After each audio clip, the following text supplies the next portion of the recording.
أعوذ بالله من الشيطان الرجيم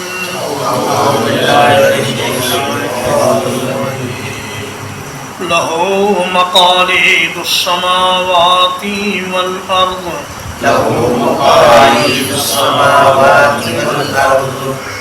اسی کے لیے ہیں آسمانوں اور زمین کی چابیاں یبسط الرزق لمن یشاء ویقدر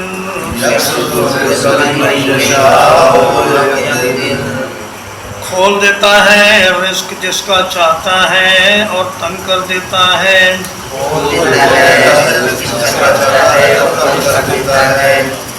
إنه بكل شيء عليم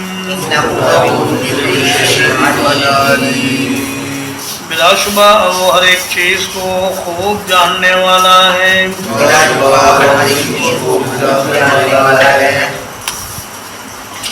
مقالید مقلدن یا مقلاد ان کی جمع ہے اور اس کا معنی ہے چابیاں یا کنجیاں اور میں زمین و آسمان کے جتنے خزانے ہیں ان سب کی چابیاں اللہ کے پاس ہیں۔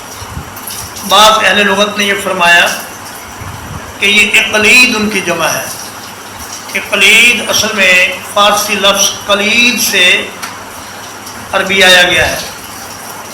قلید کو جب عربی زبان میں کنورٹ کیا گیا تو وہ ہو گیا اقلید اور اس کی جمع ہے مقالید۔ فرمایا جب اور کسی کے پاس کچھ ہے ہی نہیں تو وہ کسی کو دے گا کیا اور اس سے مانگنے کا فائدہ کیا؟ جس کے پاس سب کچھ ہے اسی سے مانگو، وہی دے سکتا ہے، کوئی اور تو دے ہی نہیں سکتا۔ یبسط الرزق لمن یشاء ویقدر، اللہ پاک اپنے بندوں میں سے جس کے لیے چاہتا ہے رزق فراخ کر دیتا ہے اور جس کے لیے چاہتا ہے تنگ کر دیتا ہے۔ فرمایا کہ رزق تنگ تو کرتا ہے لیکن بند نہیں کرتا۔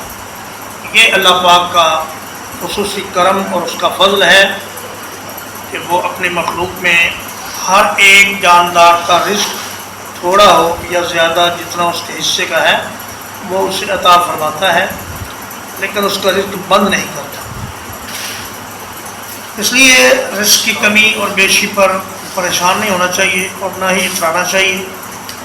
یہ فیصلہ اللہ پاک کے ہاتھ میں ہے کہ کس کو کتنا رزق دینا ہے، اور جس کو جتنا ملا ہے اتنی ہی وہ اس کے لیے آزمائش ہے اور اتنا ہی اسے حساب دینا ہے۔ اس لیے جس حال میں اللہ پاک رکھے اسی میں خوش رہنا چاہیے۔ شرع لکم من الدین، اس نے تمہارے لیے وہی دین مقرر کیا ما وصی بہ نوحا، جس کا تاکیدی حکم اس نے نوح علیہ السلام کو دیا تھا، والذی اوحینا الیک، اور وہ دین جس کی وحی ہم نے آپ کی طرف کی ہے، وما وصینا بہ ابراہیم، اور وہ دین جس کا تاکیدی حکم ہم نے ابراہیم کو دیا،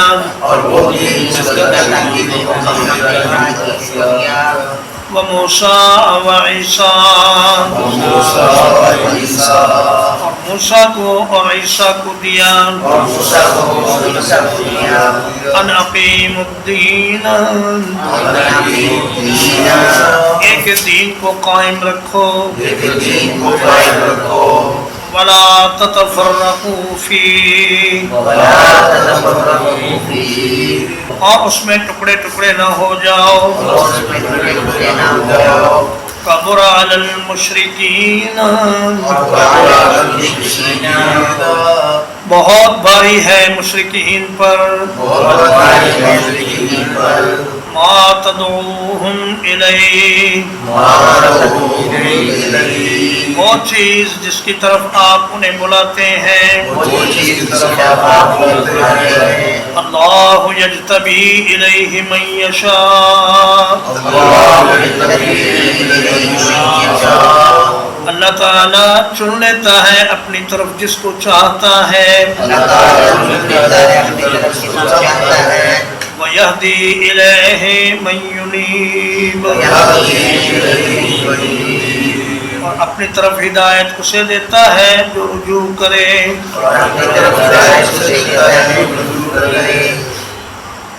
فرمایا جو دین آپ کو دیا گیا ہے یہی تمام انبیاء کا دین ہے، اور دین اصل میں ہے کیا؟ انہیں اس بات کا حکم دیا گیا کہ ایک اللہ کی عبادت کرو اور نماز قائم کرو اور زکوٰۃ ادا کرو، وَذَلِكَ دِينُ الْقَيِّمَةِ، اور فرمایا کہ سیدھی ملت کا دین یہی ہے۔ تمام انبیاء کا دین ایک ہی تھا جس کا نام ہے اسلام۔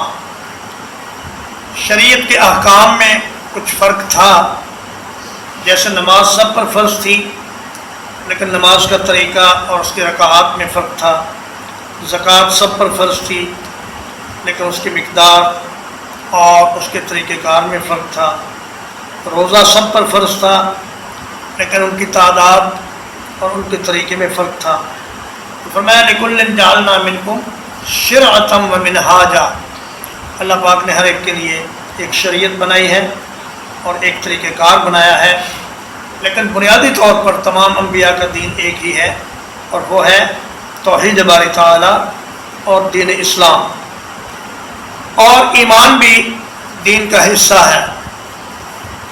نبی صلی اللہ علیہ وسلم نے فرمایا، حضرت ابو ہریرہ رضی اللہ تعالیٰ عنہ راوی ہے، صحیح مسلم کی حدیث ہے کہ الایمان بضع وستون شعبۃ، فرمایا ایمان 60 سے اوپر اس کے شعبے ہیں، والحیاء شعبۃ من الایمان، اور حیا بھی ایمان کا ایک شعبہ ہے۔ تو ایمان کے جتنے تقاضے ہیں وہ بھی دین میں شامل ہیں۔ ما وصى به نوحا، سب سے پہلے نوح علیہ السلام کا ذکر فرمایا، آدم علیہ السلام کا نہیں فرمایا، اس لیے کہ جب آدم علیہ السلام تشریف لائے تو اس وقت دنیا میں کفر شرک نہیں تھا، اور آپ کو کسی امت کی طرف نبی یا رسول بنا کر نہیں بھیجا گیا۔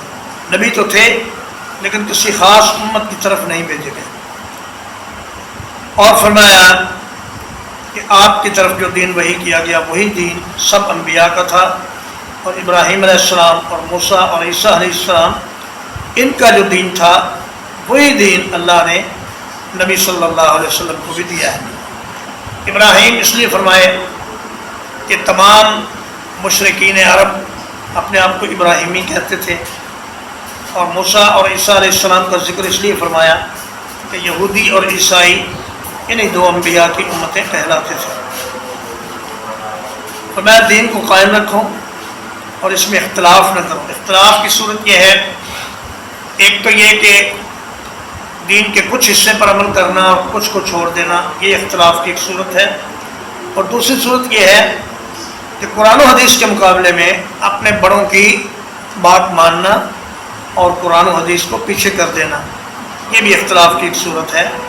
فرمایا وَاعْتَصِمُوا بِحَبْلِ اللَّهِ جَمِيعًا وَلَا تَفَرَّقُوا، سارے مل کر اللہ کی رسی کو مضبوطی سے تھام لو اور آپس میں اختلاف نہ کرو۔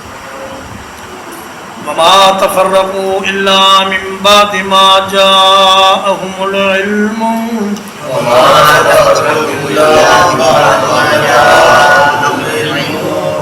اور وہ نہیں فرقے بنے مگر بعد اس کے کہ ان کے پاس علم آ گیا۔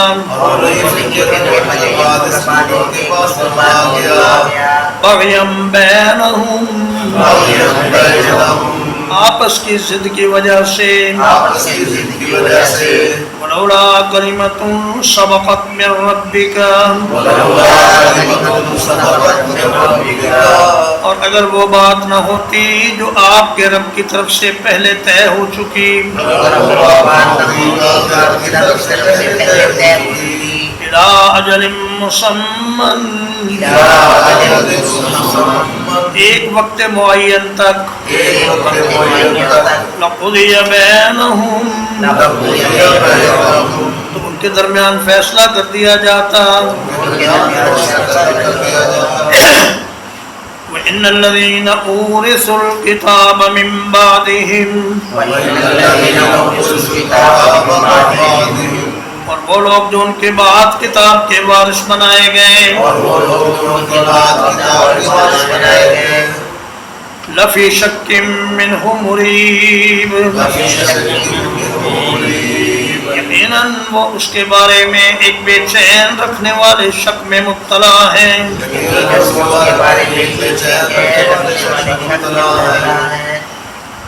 فرمایا کہ اللہ پاک نے کچھ باتیں طے کر دی ہیں. ایک تو یہ کہ عذاب اور گرفت فوری نہیں کی جائے گی بلکہ انسان کو دنیا میں رہنے کا موقع دیا جائے گا اور اس کے عمل کو دیکھا جائے گا. اور دوسری بات یہ کہ جو لوگ آج مسلمان نہیں ہو رہے ان کی اولادیں مسلمان ہوں گی اور ان کی آئندہ نسلیں جنہیں اسلام کی خدمت کریں گی اس لیے ان کو عذاب میں نہیں پکڑا جا رہا. جیسے کہ ابو جہل کا بیٹا اکرمہ اور ابو جہل کا بھائی حارث بن ہشام اور عاص بن وائل کا بیٹا عمرو بن عاص اور ولید بن مغیرہ کا بیٹا خالد بن ولید اور بڑے بڑے نامور صحابہ جو ان مشرکین کی اولاد تھے. ان کے والدین کو تو کلمہ پڑھنے کی توفیق نہ ملی لیکن انہیں اللہ پاک نے قبول فرما لیا اور انہوں نے دین اسلام کی بہت خدمت کی. اور فرمایا کہ جن لوگوں کو کتاب کا وارث بنایا گیا وہ اس کتاب کے بارے میں شک میں مبتلا ہو گئے. وجہ اس کی یہ بنی کہ کتاب کے جو اصل الفاظ تھے ان کو تو غائب کر دیا گیا اور تراجم سے کام چلایا گیا. تورات اور انجیل کے ترجمے در ترجمے ہوتے گئے اور اس طرح اس میں بہت سی اضافی چیزیں شامل ہوتی گئیں اور ان کتابوں میں علماء کی اور بزرگوں کی آراء کو بھی شامل کر دیا گیا. اس طرح وہ کتاب صحیح اور غلط کا مجموعہ بن گئی. تو اس کتاب کے ماننے والے خود بھی اس بات پر مطمئن نہیں تھے کہ واقعی یہ کتابیں اللہ کی طرف سے ہیں بلکہ وہ سمجھتے تھے کہ ان میں بہت کچھ اضافہ ہو گیا ہے اور بہت کچھ تبدیلیاں ہو گئی. ترجمہ ایک بات لَهُ مَقَالِيدُ السَّمَاوَاتِ وَالْأَرْضِ اسی کے پاس چابیاں ہیں آسمانوں کی اور زمین کی.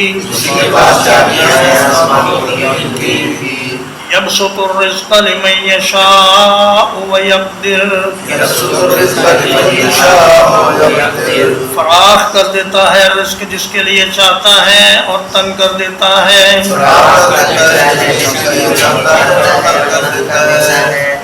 إنه بكل شيء عليم یقیناً وہ ہر چیز کو خوب جاننے والا ہے.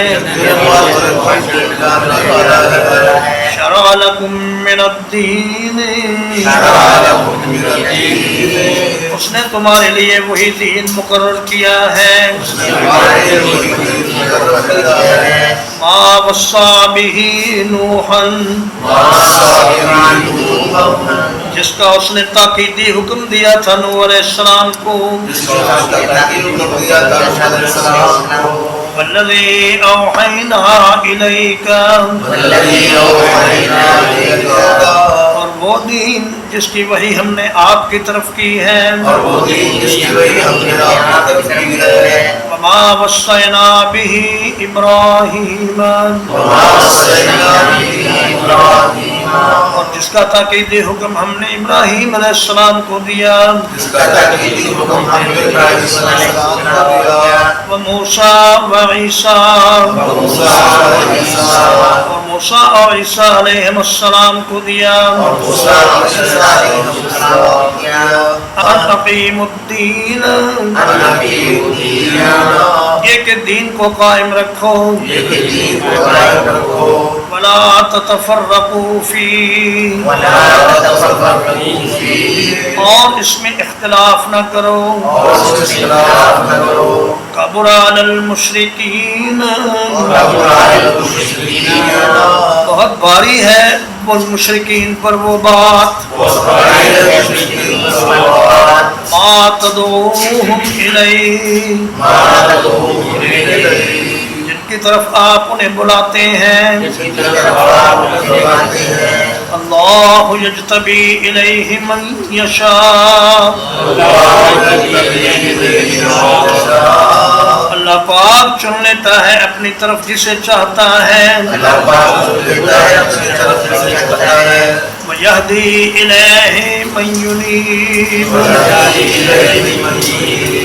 اپنی طرف راستہ دیتا ہے اسے جو رجوع کرے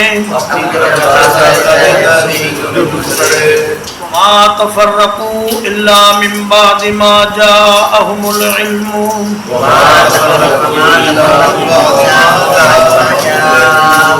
اور انہوں نے نہیں اختلاف کیا مگر بعد اس کے کہ ان کے پاس علم آ گیا بغیم بینہم آپس کی ضد کی وجہ سے لولا کلمۃ سبقت من ربک اور اگر وہ بات نہ ہوتی جو آپ کے رب کی طرف سے پہلے طے ہو چکی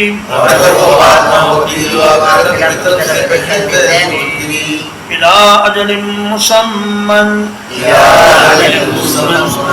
ایک مقرر وقت تک لقضی بینہم یقیناً ان کے درمیان فیصلہ کر دیا جاتا وَإِنَّ الَّذِينَ أُورِثُوا الْكِتَابَ بلا شبہ وہ لوگ جو کتاب کے وارث بنائے گئے مِن بَعْدِهِمْ ان کے بعد نفی شک منہ مریب وہ اس کتاب کے بارے میں ایک بے چین رکھنے والے شک میں ہیں صلی اللہ علیہ وسلم وآلہ وصحبہ اجمعین.